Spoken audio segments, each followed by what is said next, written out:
Okay. As you may know, or now you will know, today is Equal Pay Day, and we have two special guests from the Council of Economic Advisors, Chair Cecilia Rouse and member Heather Boushey. Chair Cecilia Rouse recently served as the Dean of the Princeton School of Public and International Affairs. She is a renowned labor economist with expertise centered in the economics of education and equality. Cecilia previously served as a member of the Council of Economic Advisors in the Obama-Biden administration and on the National Economic Council in the Clinton administration. She is the first African American and just the fourth woman to lead the CEA in the last 74 years of its existence.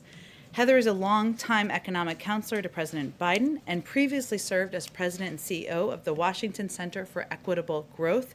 An expert on the impact of structural inequities on economic growth, she served as the chief economist for Secretary of State Hillary Clinton's 2016 presidential transition team and as an economist for a range of think tanks and the Congressional Joint Economic Committee. They both have quite some resumes. I'm going to turn it over to them. They will each make some brief remarks, and we'll be able to take a couple of questions, and they actually have a meeting with the vice president they'll have to get to shortly thereafter. So with that, I will turn it over. Good afternoon. It's a pleasure to be here today. So today is Equal Pay Day, a day that is a symbolic representation of how far into this year women must work to catch up to what men made in the previous year. Women working full-time year-round are typically paid just 82 cents for every dollar paid to men. It's a reminder of the work that remains to be done to advance equity and ensure that all Americans have the opportunity to reach their full potential. Because of this gender gap, women lose thousands of dollars each year and hundreds of thousands of dollars over a lifetime. The disparities are greater for Black and Hispanic women who earn 63 cents and 55 cents for every dollar that a white man earns. What does this mean? So a Black woman must work around 19 months to earn what a white man would earn in 1 year. For a Hispanic woman, that is almost 22 months. So what does this really mean? It means I shouldn't be standing here today in front of you, and really I should be here sometime in August. So what are we doing about it? President Biden and Vice President Harris believe we must begin by passing the Paycheck Fairness Act. This bill would be an important step towards ending pay discrimination through transparency and accountability for employers.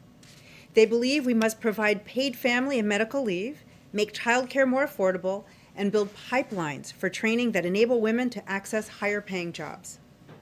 They are also committed to raising pay for childcare workers, preschool teachers, home health aides, and others in the care economy, and taking additional steps to increase wages for American workers, such as raising the minimum wage and empowering workers to organize and collectively bargain, both of which are important to reducing the wage gap for women.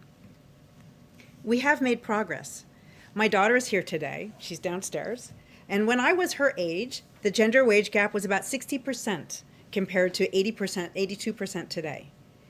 That said, there is still a lot of work to do. The Biden-Harris administration is working to make sure our daughters have the same opportunities that our sons do, and to make sure that every American is given a fair shot to get ahead in this country. These aren't simply women's issues. They affect all families, the ability of our economy to recover, and our nation's competitiveness. With that, I'll turn it over to Heather.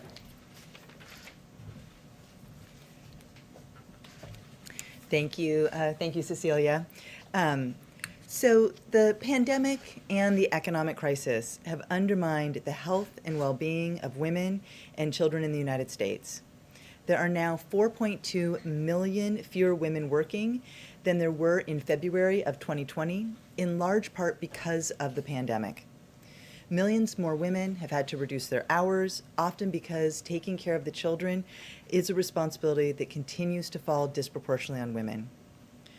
Our economic recovery depends on us addressing the barriers that have hampered women from fully participating in the labor force. So here's the good news. The American Rescue Plan will change the course of the pandemic and deliver immediate relief and support to women, families, and their communities, critical to building a more equitable economy. The plan will increase the child tax credit from $2,000 per child to about $3,000 per child, and even more for a child under the age of 6. This means a typical family of 4 with 2 young children will receive an additional $3,200 in assistance to cover the costs associated with raising children. This will benefit 66 million children. The plan will also increase the earned income tax credit for 17 million workers by as much as $1,000, benefiting many cashiers, food preparers and servers, and home health aides, those frontline workers who have helped their communities get through this crisis, many of whom are women, many of whom are women of color. The plan also expands child care assistance, helping hard-hit child care providers who are disproportionately women of color cover their costs. And it will give families an additional tax credit to help them cut their child care costs. Families will get back as a refundable tax credit as much as half of their spending on child care for children under age 13, so they can receive a total of up to $4,000 for one child or up to $8,000 for 2 or more children. If we add it all up, these are historic actions that will not only help rescue our economy, they will help support our country's women and their families. But we know, as Cecilia pointed out, we have to do more to close the wage gap and to take steps to ensure that all women, especially women of color, have their shot to get ahead. And so with that, we will take some questions.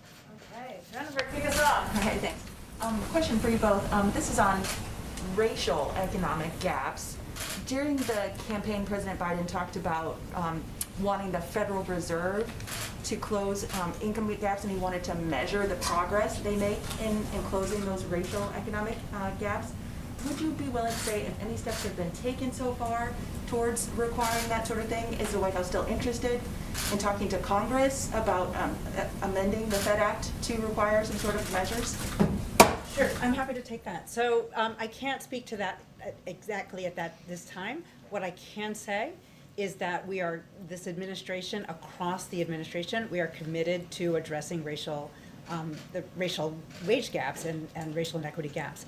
I can say at the CEA, for example, we are using data to understand the impact of all of our policies when we study what's happening in the economy. We want to look at how it's not just affecting the average, but looking at all groups. And I would also mention that when Chairman Powell testified yesterday, I think it was just yesterday, and last week, he pointed to the fact that as the Federal Reserve is doing its monetary policy, it is looking not just for the average unemployment rate to change, he is looking to see that the economy is doing well for everybody. So, we are very aligned in that. Go ahead. Thanks for doing this. Josh Boak with AP. Lots of Americans thought educational attainment would close the gender wage gap and racial inequality. But in fact, if you look at college grads, the gap widens between men and women. Some of that is due to age, but what are the factors driving here? Why hasn't educational attainment delivered more? I'm happy. Yeah, so, educational attainment was actually very instrumental in making some of the gains between my daughter, for the wage gap when I was coming up and my daughter. So we know that women getting higher years of schooling was very important in the early years. But now we know that women on average are getting more schooling than men. So that is why it is not contributing as much. And what we see then is that there are other factors. So we see that the wage gap among young adults is actually fairly small, and it opens up, particularly when women start families, which is why the care economy and the efforts we're making to ensure that workers, not just women, but all workers, can balance work and family is going to be so important. We also know that flexible workplaces is very important for helping workers to balance work life, the work responsibilities and job responsibilities. Claudia Golden at Harvard, for example, has found that the wage gap is smaller in occupations such as pharmacists, where there's just more flexibility baked into the occupation. So there's still more work to be done, and I think it really goes to helping women in particular, but all workers balance responsibilities of family and work. Karen? Heather, you had cited the statistics on 4.2 million fewer women now in the workforce than before COVID. The president has said that women dropping out of the workforce during the pandemic is a national emergency. Are there new measures under discussion now specifically on that issue to reintroduce women back into the workforce, part of the Build Back Better plan, and what can be done to bring them back in? It's a great question. The most important thing that we need to do is wrap our hands around this pandemic. right? So the steps that were taken as a part of the American Rescue Plan to, deal with the health crisis, make sure that the vaccine gets out, all of those things, that is certainly going to be an important step forward so that schools can reopen safely. And then, of course, there are funds as a part of the American Rescue Plan, historic investment in child care centers to help them reopen safely. So part of what we see in this decline in women's employment is because of the fact that they're responsible for children, the fact that child care centers have closed, schools aren't open, families are trying to telecommute, or they're trying to go out to their job and cope with children not having adequate care or the right care. That is really, I think, going to play an important role in getting folks back in to the labor force. And I want to stress that's on both sides, right? In those caring economy parts of our economy, these are jobs that are disproportionately held by women. So in making sure that schools are open and childcare centers are open, we're helping those women as workers and also as parents and caregivers. So I think those are some of the first steps that we need to see. But over time, making sure that, as Cecilia said, making sure that we have that strong foundation of the care economy on issues around childcare, also issues around how we help families that have someone who needs some extra care or sort of later in life issues, the aging and the disabled, along with making sure that we have workplace flexibility and we have paid leave. These are all things that help make it possible for people who have care responsibilities to be full members of our economy and our society. Andrea and then Leisha, and then we gotta wrap it up. Okay. Sorry, it's equal pay day. Just real quickly, in terms of the infrastructure package that's coming next, right? So that we're talking about quite a lot of money, $2 to $3 trillion. What specific things do you think essentially have to be part of that, and what role in all of this does the sort of your push for the federal minimum wage increase play, and how do you convince Congress that that's an essential part?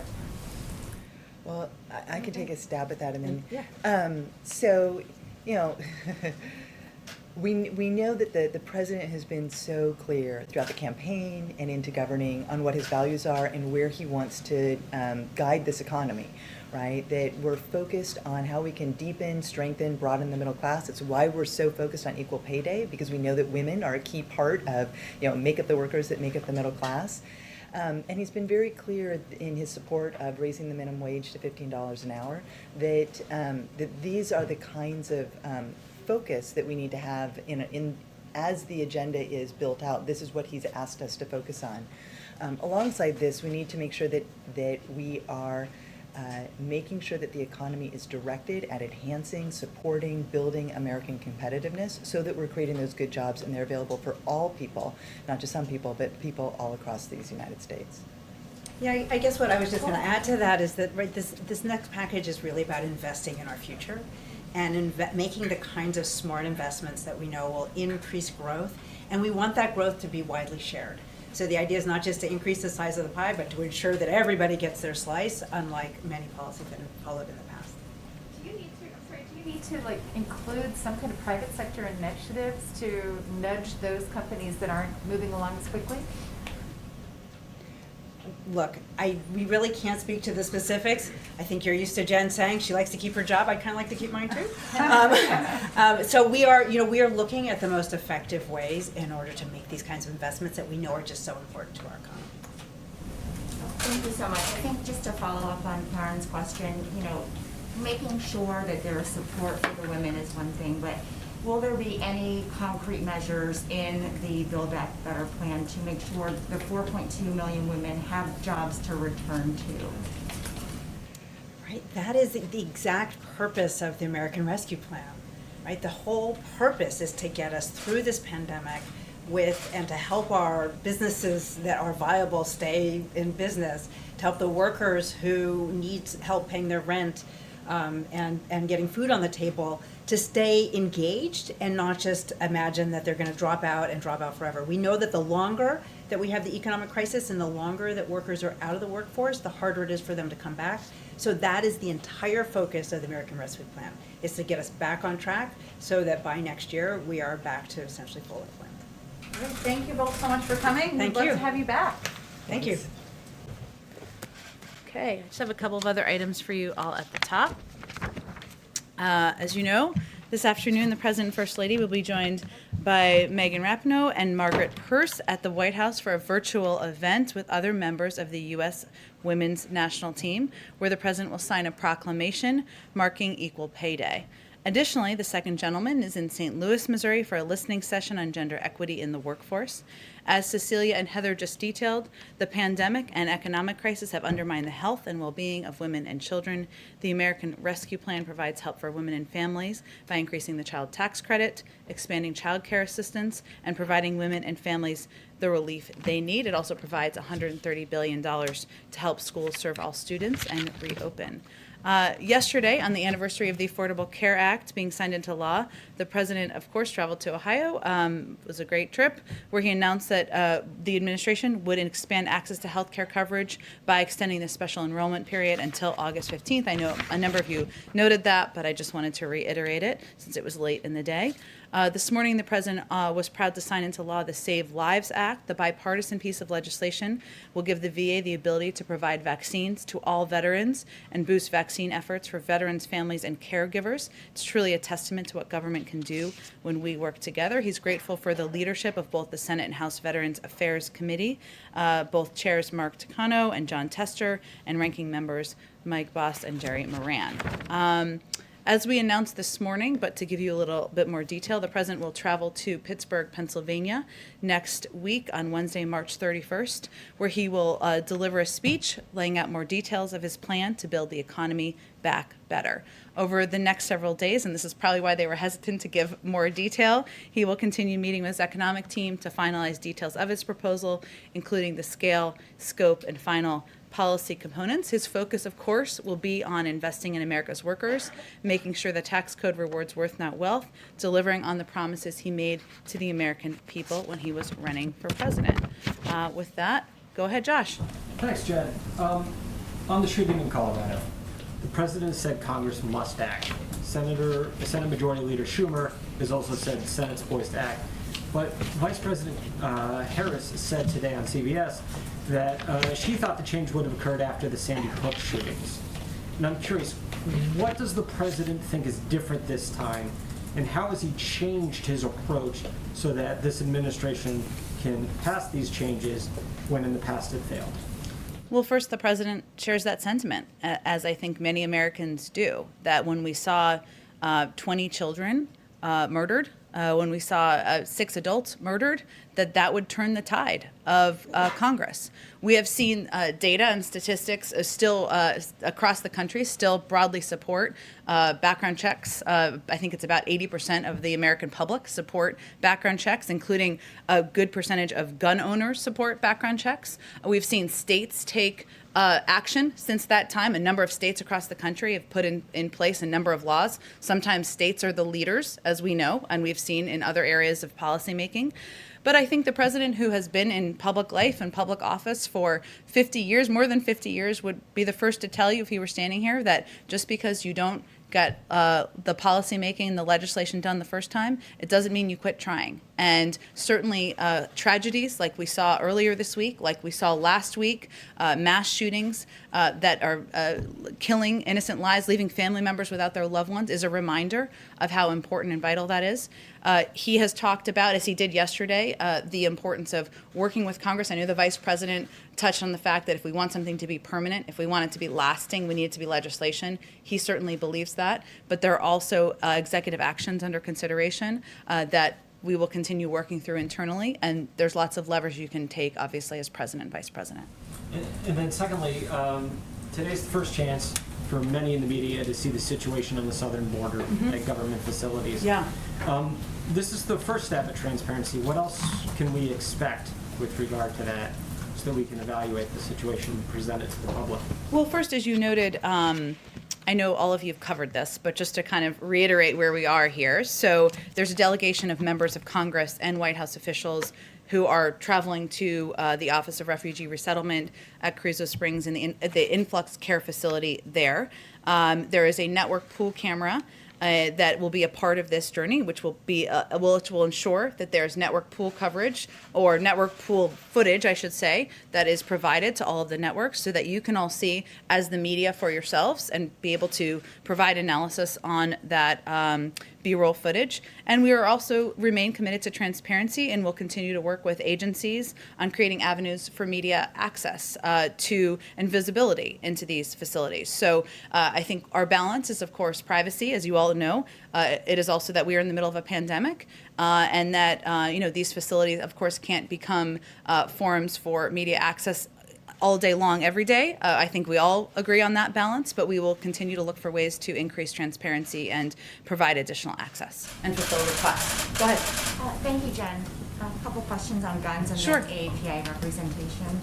At what point would President Biden consider taking executive action instead of waiting for Congress to wait? In other words, how many measures would have to fail before he stepped in? I think he sees it as vital to take steps on two tracks, because congressional legislation, as the Vice President conveyed this morning, obviously has a more permanent, lasting impact. Executive actions are, of course, an important lever that every president has at their disposal. There's current discussions and analysis internally of what steps can be taken. That has been ongoing for several weeks, even before these two recent tragedies. He looks forward to getting an update on and seeing what can be moved forward on that front as well. So he's not waiting for anything to fail, is really the answer to your question. What executive actions do you think he's most likely to take? It's a great question. I have it myself as well, but it's an ongoing policy process internally. I will say that his view, the Vice President's view, and our policy team's view is that it's not just about addressing gun access. That's important. And obviously there's legislation that's under consideration on background checks that they both strongly support. They want to see move forward. It's also about addressing community violence and a range of issues that are root causes and kind of lead to the deaths and the impact that we're seeing that's so troubling. Got it. Thank you. And then on the other issue, the White House had conversations with Senators Duckworth and Hirono. I think one concern that they have brought is the question of who is advising President Biden from the AAPI community as we see this surge of violence. I know Ambassador Rice and Cedric Richmond are leading the engagement efforts. Who in the AAPI community is having direct conversations with the president about what's unfolding? Well, you mentioned Cedric and Susan Rice, who have been doing listening sessions for some time, and obviously those will continue to pick up. Obviously, the Vice President, who is the first in the meeting and the last in a meeting on every issue, including the impact of the violence and the threats and that we've seen increase over the past several months against the AAPI community. As a member herself of the AAPI community, is certainly playing an important role on that. And as we noted in a statement we released last night, we are also adding a senior level Asian American Pacific Islander liaison who will ensure the community's voice is further represented and heard, not just around crises, not just around an increase in violence, but in general, and playing an important role with a seat at the table. And to be clear, this is a new position in addition to the one over in public engagement? This is the one that we announced last night. It's going to be a new senior level position. Yes, Addis, yep. Will this person also have a policy portfolio, or will it just be mainly outreach? I can get you more specifics. I mean, I think that when all the roles that are in our playing liaison roles, typically have a seat at the table on a range of issues. So whether it is healthcare or climate or community violence, so typically it's having a seat at the table on a range of topics, but I can see if there's more specifics. Obviously, we have not hired yet because we just announced this last night. Go ahead. To follow up on Nugent's question, on the president, we were talking yesterday about executive action on gun reform, but the president also was making it clear he wanted to see Congress act. He Yes. said that several times. Yes. Would he propose his own gun reform plan that he would present to Congress, as we've seen him do on the COVID relief plan and what we anticipate coming on the economic plan? Would this be something that could originate here and not wait for Congress to move? You know, Karen, I think it's a great question. There's obviously a lot of pieces of legislation that have been proposed. There's these two background check bills that have moved their way through the House. There's also legislation that's been proposed by Senator Feinstein, Congressman Cicilline, that addresses some banning an assault weapons ban, which is something the president worked to pass in the 90s when he was in the Senate. So there's a range of steps that can be taken to increase gun safety measures. What our team is looking at now is what is the legislation that's out there? Are there any gaps that need to be filled? policies or proposals that have been introduced in the past that could be reintroduced. So I don't have anything to predict for you on whether there'd be something independent. I think we're looking at what a number of passionate gun safety advocates on the Hill have already introduced to see where we can help push the boulder on that. Has the president spoken with any of the families of the Colorado shooting, any of the victims' families? I don't have any calls to read out for you. He is somebody who obviously has a deep connection to loss, and we don't always read out those calls. I can check and see if there's anything that he has done that he'd be comfortable conveying to all of you. Can I just do one more? Sure, go ahead. Could you give us an update on progress from the Family Reunification Task Force? Have there been families, children reunited back with their parents? Where does that stand right now? There have been, and a lot of that has happened through lawyers and outside groups and the NGO community that plays an incredible role here. There will be an update provided at day 120 that will be more of an official report and update out of the Department of Homeland Security. So in advance of that, I'm not sure we'll have incremental updates, but there have been some progress made thanks in large part to the work of legal experts and NGOs on the outside. The task force is working with those NGOs? They're in touch with them as well, but we'll have our first formal update at day 120, and then I believe every 60 days thereafter. Go ahead, Jeff.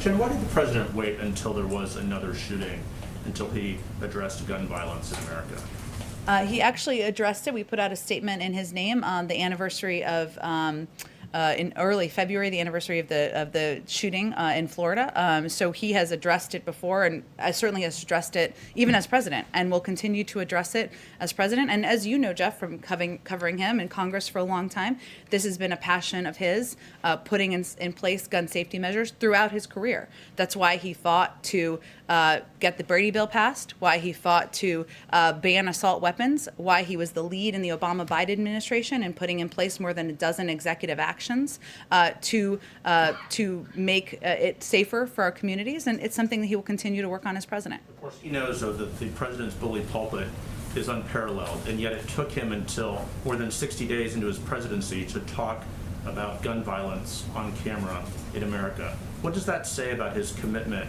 or how much political capital he's willing to spend on this issue? Well, I first would say that anybody who has been following the tragedies and the shootings that have happened in our country over the past several years, if not decades, knows that this is an issue the president is deeply committed to, and his career is evidence of that. And I don't think anyone who's an advocate is looking at how many words he's spoken. They're looking at what his background has been, where he has fought the fights, and he has fought the fights on the Brady bill, on the assault weapons ban, on getting legislation passed. It wasn't successful, as was alluded to earlier in a question. We know that. But this is something he's going to put his shoulder into. He's going to work with members of both parties. He's going to certainly advocate for. And I think for those who have survived gun violence, for those who've lost family members, they're really looking for action, and they're really looking at the record that he has over the course of the decades of his career. If I could follow up on the question on the border. The access being granted today for the pool is of a facility that is aspirational of where you want to move these children. Mm-hmm. What about access to the facilities where there is overcrowding and there is an actual problem? Why was this one chosen over the? We're also open to providing access there, and this is just the first step in a process of providing greater access to the media. When would that decision be made? You've said earlier in this week that you would be working on access. Is this the only access, or will that be coming in the coming days? I would consider it's ongoing, and we wanted to provide pool coverage, as you all know, who are in the television field of television, that allows for a video camera to provide access to all the networks. We felt that would be a good first step, and we're looking forward to continuing to engage about how to provide increased access. Would you agree, though, that you've chosen the facility that is the aspirational facility as opposed to the problem at this moment? Well, I would say we all agree that the Border Patrol facilities are not places where children should be. They are children should be moving more quickly through those facilities. That is what our policy central focus is right now, as you know, Jeff. And it's also becoming a public health concern because of the number of kids who are moving through those facilities and the fact. Why not show those to the American people? We will, and we are working with the Border Patrol and with DHS to determine how we can do that. Go ahead, Jennifer. On Iraq and withdrawing U.S. troops from Iraq, could you please give us an update on Iraq's request for the start of talks on that withdrawal, please? That's something we are looking forward to convening next month. And I'm not sure if I have an update other than to convey that we look forward to our strategic dialogue with the government of Iraq over the month of April. The meetings will further clarify that coalition forces are in Iraq at the invitation of the Iraqi government and solely for the purpose of training and advising Iraqi forces to ensure that ISIS cannot reconstitute. And we are committed first and foremost to Iraq's sovereignty. We look forward to these important discussions with Iraqi leaders on the future of our partnership that will convene next month. Go ahead, Andrew. Got a couple of quick ones for you. So on Nord Stream 2, that is an issue that keeps coming up in the relationship with Germany. How soon do you think those sanctions will be implemented? And has the president had a chance to discuss this issue at his level with the Chancellor of Germany? I don't have any calls, although we do read out the calls that he does. So you would certainly know if he had a call with the Chancellor of Germany, I can assure you. So not a new one that I'm aware of that you are not aware of. We continue to believe it's a bad deal. I don't think we have an update on our policy position beyond that. Okay, and then 14 states have now sued the administration over the oil and gas, over the pause in oil and gas leasing. What do you say to that, and how do you move beyond that? I mean, how do you, I realize there's a legal process, but how do you get your point across in this legal environment? Well, I would say first, oil and gas jobs aren't going anywhere. The outgoing administration flooded the oil markets with cheap federal leases. This will not affect oil and gas production or jobs for years to come. And what President Biden has pledged to do is invest to create jobs and ensure America leads the clean energy revolution, which is where the industry is largely going anyway, where there is the greatest opportunity for job creation. He wants to create good-paying union jobs, and that's something he believes and he's committed to doing. I think there's a lot of there is some misinformation out there about what this means, which is why it's not, I'm not saying from the media, I'm just saying in general. Again, there are oil and gas jobs that are out there. The existing leases will continue. He's really talking about future leases. Okay, and then just one more on the gun issue. I know this is kind of a crazy question, but it's always a good lead-in when it's a crazy question. It's quite a lead-in. Given the history of people trying to enact gun control legislation in this country, is there some consideration to taking a look at the Second Amendment and just addressing it from a sort of the underlying constitutional right to bear arms? Is that something that the president feels needs to be called into question so many years after the revolution? No one is talking about overturning or changing the Second Amendment. What our focus is on is putting in place common sense measures that will make our community safer, make families safer, make kids safer. The majority of the American public supports background checks. The majority of the American public does not believe that anyone needs to have an assault weapon. So that's really what our focus is on at this point in time. Joe Manchin is not in support of this. Once again, you have a Democrat, a member of the president's own party, who is already signaling that he will not support that. You have a very slim majority. Can you convince Republicans to support this legislation so that you can work around a Democrat that's not supporting it?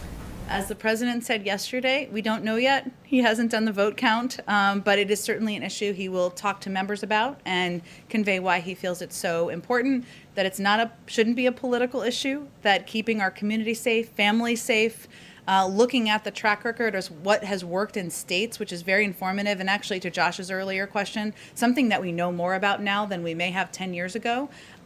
So he will be conveying that to members he's communicating with. Go ahead. Two questions. Following up on Luja's questions about representation, the Biden administration is the first in 20 years to not have an Asian American lead one of the 15 executive departments in the cabinet. So how does the White House square that fact with the president's pledges to make this the most representative, most diverse in history? Well, I will just say the president remains committed to making sure this is the most diverse administration in history. That has always been, remains our goal. We've made a lot of progress. We have the most diverse cabinet in history. But we will continue to make progress. We have AAPI staff at senior levels and at all levels of the administration, and we will continue to work to find ways to elevate AAPI voices at the highest level of government. There are a number of cabinet level. I know it's not 15 members, but just to note, obviously Catherine Tai, who received overwhelming support in the Senate in her approval to be confirmed for USTR, Julie Su at the Department of Labor, Kiran Ahuja, I'm going to butcher that name and I apologize to Kiran at OPM, Todd Kim, the Assistant Attorney General at DOJ. So we will continue, and obviously there are more positions and roles that we need to fill. And I will say first and foremost, the president's view is that we need to listen, and that is an important component of how we're communicating with members of Congress as concerns arise, also with leaders in the community, as he and the vice president did last Friday, why it's so important as we look to policy making to have senior members of our administration do listening sessions in the community to determine how we can best address needs. There's personnel, of course, and we will continue to work toward that. There's policies, and that's part of our objective and our focus at this point in time. And also a quick one on guns. The president also talked several times about a federal assault weapons ban, and I'm wondering how he plans to build a coalition around that, even when that policy is something that is opposed by many moderate Democrats in Congress. Well, though it is supported by the majority of the American people, and that is an important fact. He will, it's something that he has long had a view and a belief that no one needs an assault weapon, that it is not something that should be a part of what people have access to in this country. And he will continue to, so it's like, you're asking kind of who will he talk to or who will he... Plan to build a coalition in Congress to build up support? Well, part of it is certainly communicating with the advocates. It's communicating with outside groups, with gun owners, many of whom will tell you that they don't believe they would support an assault weapons ban. Communicating with leaders in states where laws have been put in place that have been impactful. And obviously having conversations with members he's known for some time, having them at the staff level, and determining if we can find a path forward. Go ahead. Thank you, Jen. I'd like to ask you two questions. The first about marijuana and the second about a bit of a historical mystery I'm hoping you could help us solve. Okay. There's a lot of setups for these questions today. I like it. Go ahead. Sure. So Vice President Kamala Harris says that she is a past marijuana smoker. She said, quote, "It gives people joy, and we need more joy in this world." She is with a clear majority of the U.S. population in supporting marijuana legalization. According to polls, 2/3 of people do, including about half of Republicans. Yet last week, the Daily Beast reported that there were dozens of White House staffers who were either disciplined or terminated from their jobs for past marijuana use. You seem to confirm 5 terminations on Twitter. And my question is, why would President Biden allow this to happen, especially considering the White House staff were led to believe that pot use would not be disqualifying, and especially considering the Vice President is herself a former marijuana user? Well, let me first say that what we tried to do as an administration was work with the Security Service, who actually makes these determinations about suitability for serving in government. In the past, and I served in the Obama-Biden administration, the rules were actually far more stringent.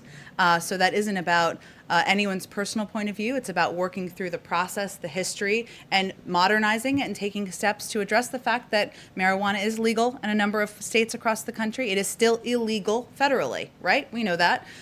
There were, as I noted, I think in our comment last week, 5 individuals who are no longer employed at the White House. A number of them, there were other security issues that were raised.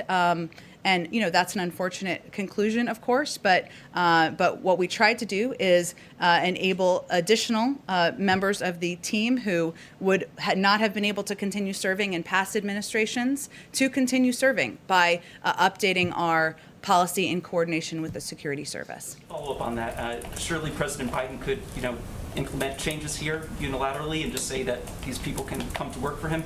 Well, I think if marijuana was federally legal, that might be a different circumstance. But I don't think I have any more for this on this for you. Go ahead.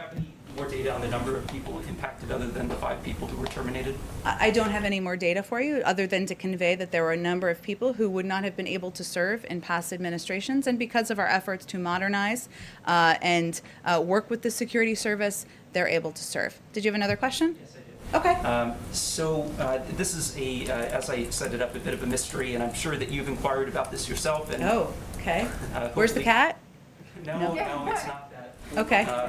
So there was a report last year from the Senate Finance and Homeland Security Committees. It claimed that the wife of Moscow's former mayor paid a company associated with the president's son $3.5 million. There was no explanation for this alleged payments, and I'm wondering if you could tell us if that claim is accurate, and if so, what the $3.5 million was paid for. Not familiar with that claim. Doesn't sound like it's backed up by a lot of evidence. If you have evidence or specifics, happy to discuss it further. Committee's report. So you haven't asked about this, or? I'm not familiar with the report at all. Go ahead. Thank you, Jen. With the May 1st deadline looming, when do you expect to hear from the President about the timing on withdrawal from Afghanistan? It's a good question. As you may know, Secretary Blinken is currently in Brussels and talking with our NATO European partners. He did a press avail, I believe it was yesterday, but let me reiterate a couple of the points he made, and then I'll get to your question. That our focus right now is for him to share some of our thinking with our vital NATO partners, consult with them, hear from them on where they see things going, where they want things to go. That, as the president had said last week, it's tough meeting that May 1st timeline, and the Secretary of State reiterated that in his remarks as well. Whatever we do will be informed by our allies and partners, but the president is currently discussing, of course, with policy team members on what is possible, and hopefully he'll have an update soon, but I don't have a timeline on that for you. An announcement this week? I can't give you a timeline. It's really up to his own decision making and when he's prepared to talk about that publicly. Go ahead. Thank you, Jen. I have a couple of foreign policy questions. I understand the administration has already supported COVAX, is working with the Quad to ramp up production, working out details with Mexico and Canada.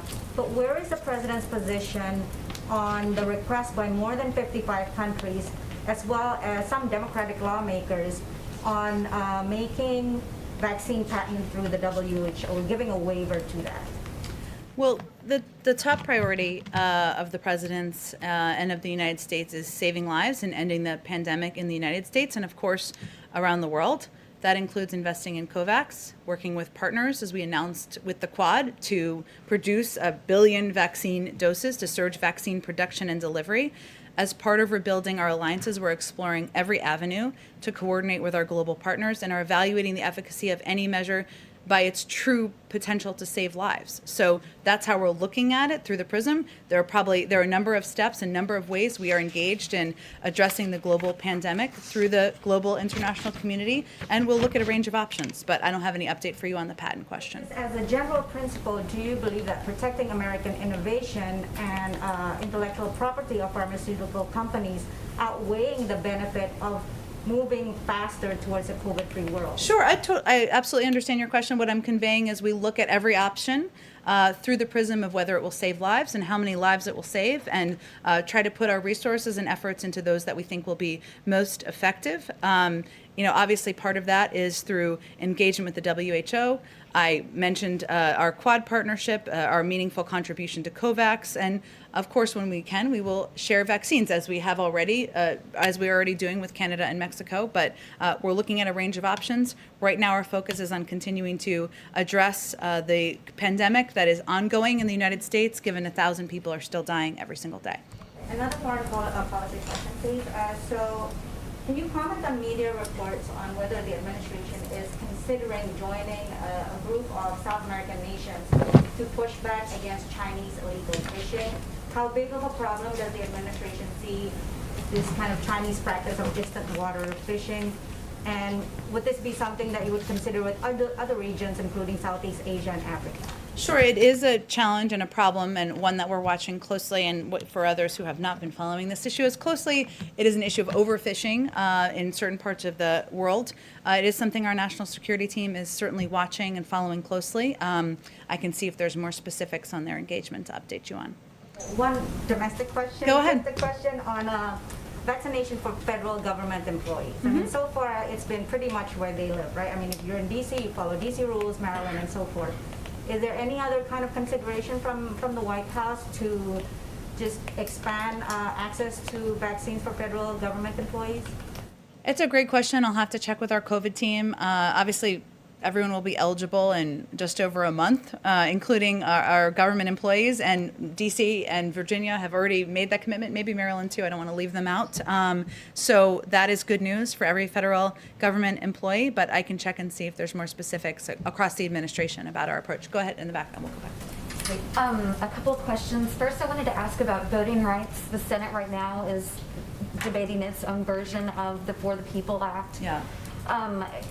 There are a few hang-ups with it in the chamber. I was curious how much emphasis the president plans to put on this, if he will be reaching out directly, or if there's a team from the White House that's working on this issue. Yes, I would say we're very engaged, closely engaged on S1 that is being negotiated, as you said, and there are changes being made, which we fully expected that there would be, as a number of senators, I believe, have alluded to that being a possibility and things they'd like to see changed. So it's working its way through the process. We get regular updates. Our legislative team does, and we remain very closely engaged. And I wanted to ask, Leader McConnell has said that he hasn't been invited to the White House and he hasn't had a direct conversation with the president since the inauguration. I think he corrected that statement. I was curious, because I know previously Leader McCarthy had said that he had tried to reach out to the White House to get an invitation here. Does the president plan to have some sort of big, meeting with leaders from across the aisle where we would see photos of them together and things like that? I'm sure he will. We obviously have been limited on COVID to any events in the East Wing, and at this point we'd be very much in the Easter egg roll preparations, which of course we will not be, but obviously more important, substantive, vital meetings than that. He's had a number of meetings, bipartisan meetings in the Oval Office. He will continue to do those. Those have often been constructed with committee chairs or members with specific jurisdiction. He has a long friendship with Leader McConnell. He has spoken with him. He speaks with him regularly. We're obviously not going to read out all of those calls. I expect that will continue.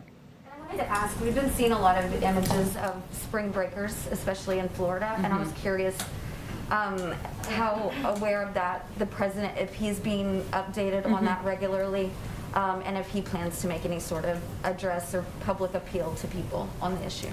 Well, we do watch that closely. The president is briefed regularly by his COVID team, and of course he has seen the news coverage, thanks to all of you, of spring breakers who have been gathering in far too many numbers.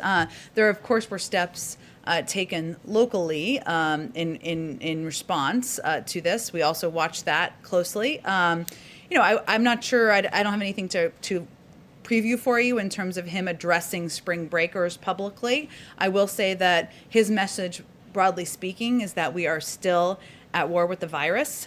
This is still a threat to the lives of the American people. We need to be vigilant. We need to wear masks. We need to hand wash. And that is a message, of course, directly to anybody who is not abiding by the recommendations of public health officials. Just one more.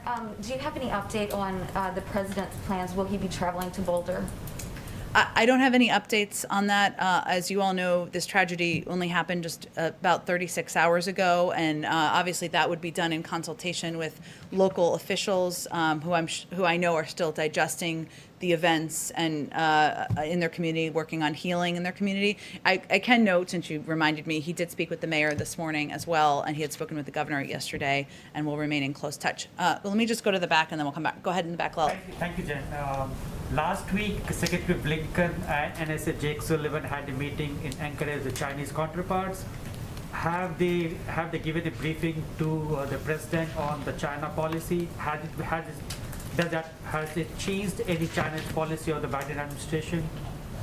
I know that the president has spoken with Secretary Blinken and National Security Advisor Jake Sullivan since their return. I don't have any. Obviously, they talk about a range of national security issues, ongoing policy processes that are ongoing.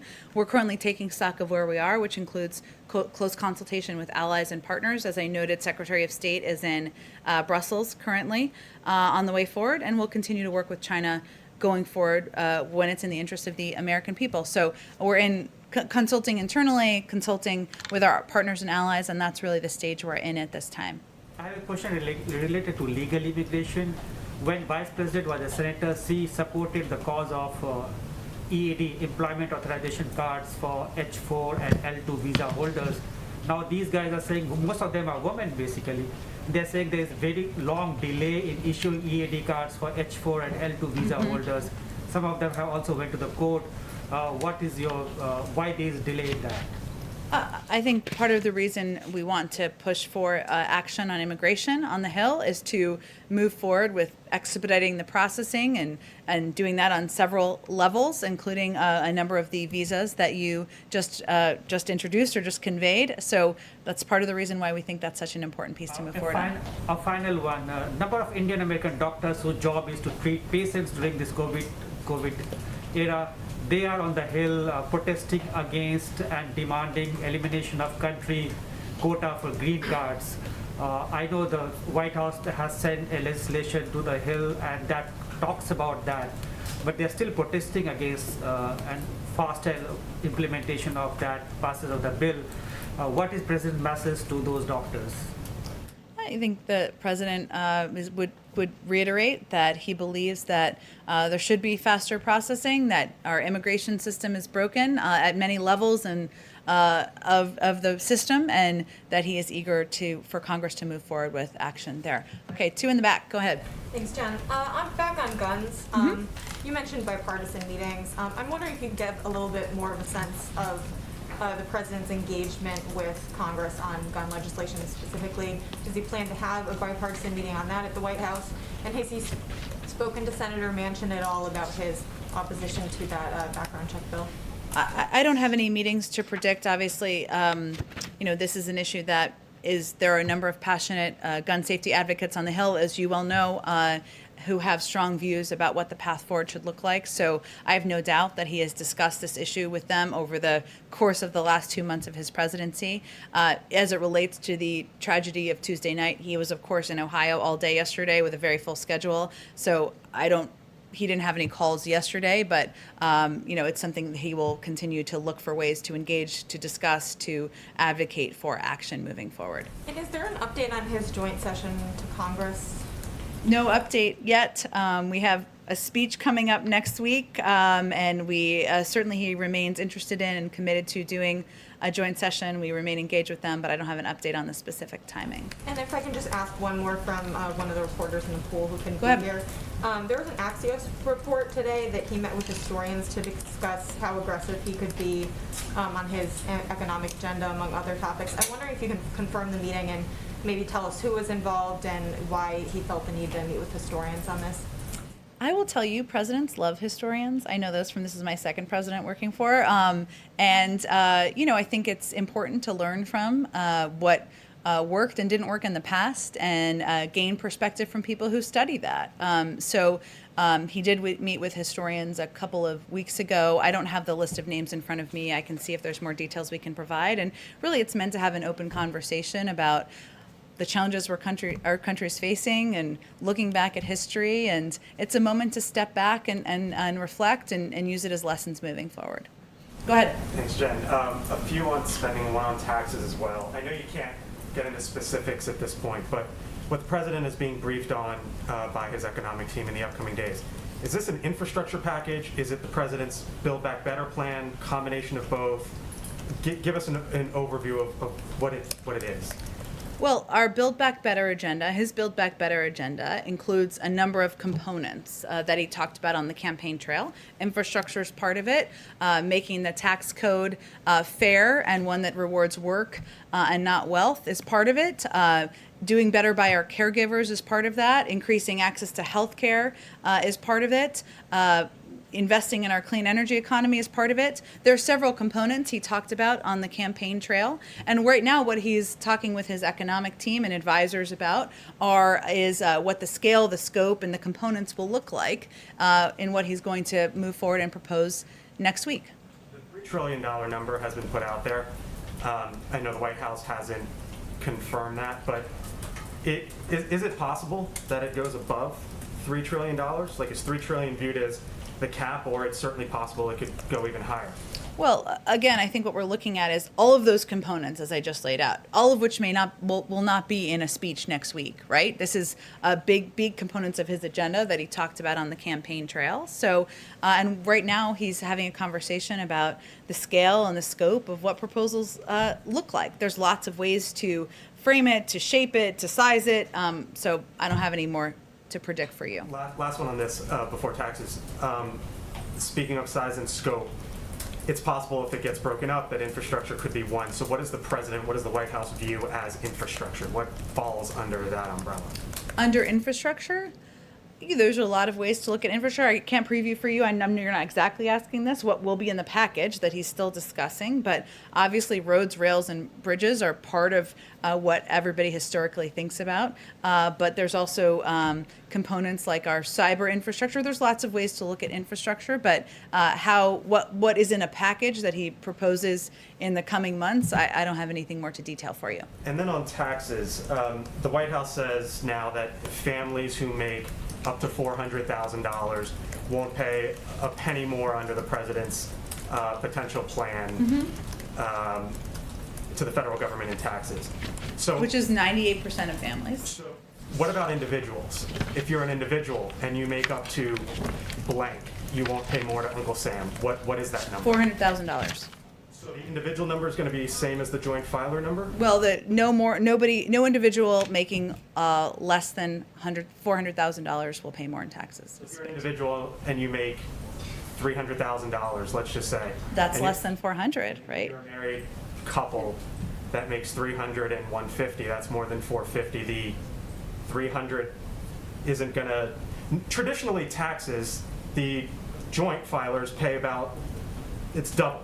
But you're saying now it'll be the same rate. I think we'll have more to say when we actually roll out a tax proposal, which we have not done yet. So this is a commitment he made on the campaign trail, which he's committed to abiding by. But once we propose a tax proposal, we'll have more to discuss on it. So just to be clear, individual filers, if you make up to $400,000, you're an individual, you will not pay a penny more, just like families won't pay a penny more. That's right. Jen, a quick one, as the Yeah. poller from a Yeah. TV colleague who can't be here today. Yeah. Can you give us an update on Major and Champ and whether they're at the White House? I was waiting for this to come up. Of course. Champ and Major are here at the White House. They joined the first family at Camp David last weekend and returned with them on Sunday. The dogs will come and go, and it will not be uncommon for them to head back to Delaware on occasion, as the President and First Lady often do as well. Is it about the dogs? Okay. On Colin Call, he's one of the president's nominees for Yes. the top Pentagon post. He barely just made it out of committee right now. Can you say, is the White House still behind his nomination? It's been controversial from the beginning. Any thoughts on that? Absolutely. Colin is qualified, he's experienced, and he would bring an incredible reservoir of perspective to the job at the Department of Defense, and so we look forward to his confirmation. So no consideration whatsoever of withdrawing his nomination? If I could close the loop on a Leader McConnell question. You said they speak regularly. He says that they've only spoken one time. He corrected his statement saying they spoke one time on Burma. Mm-hmm. Have they spoken beyond that one time? I don't have any more calls, I don't think, to read out for you, which we will not make a case of doing, as you know, so I don't have more to read out for you. Has the President's definition of bipartisanship changed since he arrived in office on January 20th? No, his definition of bipartisanship has always been working on behalf of the American people and governing for all people, whether it's Democrats, Republicans, independents, and moving forward on proposals and policies that will make their lives better. With or without Republican votes? Well, he doesn't believe that bipartisanship is defined by the zip code here. He believes it's on how we can deliver relief to the American people. Thanks. Okay, thanks everyone. Do you have any timing when you might announce a replacement for Neera Tanden? I do not, but Shalonda Young is confirmed she will be the acting, and so, but I don't have a personnel preview for you on that particular role. Jen, can I have one more question on China vaccine diplomacy? Is the administration doing anything specific to push back against requirements by China for countries to cut back or reduce ties to Taiwan? Is the administration? I will check with our national security team if there's anything for that for you. Thank you.